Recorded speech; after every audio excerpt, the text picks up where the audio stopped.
जय परशुराम। आज का जो उदयपुर की धरा पे 29 अक्टूबर का जो एक कार्यक्रम था, जिसमें विशाल संख्या में, हजारों की संख्या में ब्राह्मण समाज यहाँ आया, और ये उदयपुर का ही नहीं, पूरे राजस्थान से लोग आए और कई प्रदेशों से भी लोग यहाँ पे आए। आज के कार्यक्रम की विशेषता ये रही कि हमने छाया के लिए कोई पंडाल की व्यवस्था नहीं करी थी।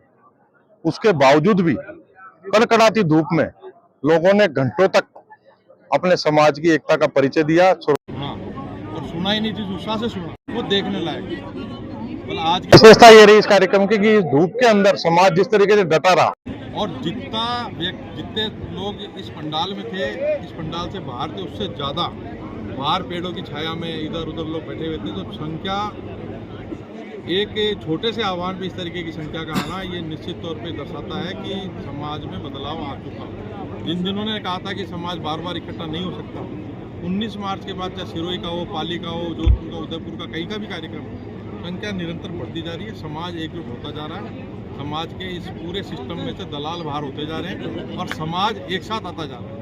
ये कोई संगठन की देन नहीं है, ये मैं कहता हूँ विप्र सेना नहीं, ये सारी सेनाएं, सारे संगठन हैं, सभी न्याते हैं, अलग अलग न्याते हैं यहाँ पे, और सब ने एक साथ होकर, किसी ने खाने की व्यवस्था संभाली, किसी ने टेंट की संभाली, सब ने मिलजुल के, यहाँ पता ये नहीं पड़ रहा अध्यक्ष कौन है, उपाध्यक्ष कौन है। और ऐसी ही समाज की कल्पना विप्र सेना ने, मैंने, हमारे जितने भी यहाँ जो बुजुर्ग हैं, मेरे साथ हमारे राष्ट्रीय उपाध्यक्ष जसराज जी मेहता हैं, अनिल जी जोशी दिल्ली से हैं, बड़ौदा से हैं, हमारे राष्ट्रीय अध्यक्ष हैं सर्वे जी जोशी, हमारे राष्ट्रीय उपाध्यक्ष हैं नवीन जी उपाध्याय, इधर हमारे गोविंद जी, और सारे हमारे निर्मल जी हैं, ये नाम महिलाएं हैं।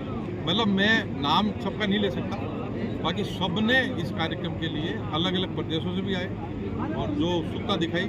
और यहाँ हमारी मांग थी 10% से 14% आरक्षण की, सनातन बोर्ड की स्थापना की, केंद्र सरकार परशुराम जयंती के दिन छुट्टी रखे। इन्हीं मांगों के साथ हमने आज का आयोजन किया था, और ये मैं कह सकता हूँ कि 100% सफल आयोजन था। यहाँ क्षेत्रीय में जो राजनीति देखी जाए तो यहाँ पे भारतीय जनता पार्टी की भी 2 लिस्टें आ चुकी है, उसके बावजूद ब्राह्मण को अभी तक प्रतिनिधित्व तो बिल्कुल नहीं मिला है।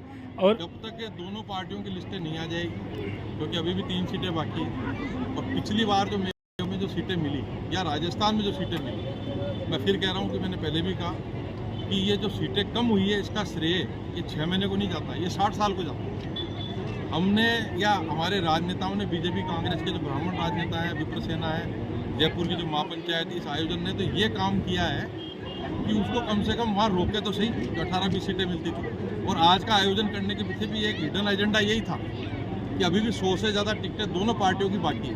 तो अभी भी उन पार्टियों के पास मौका है कि समाज हमारा जो है, मतलब आज यहाँ कोई ये नहीं बता सकता कौन गुजर गोड है, कौन गोड है, कौन दादीच है, कौन क्या है, कौन पाली, नहीं बता सकता।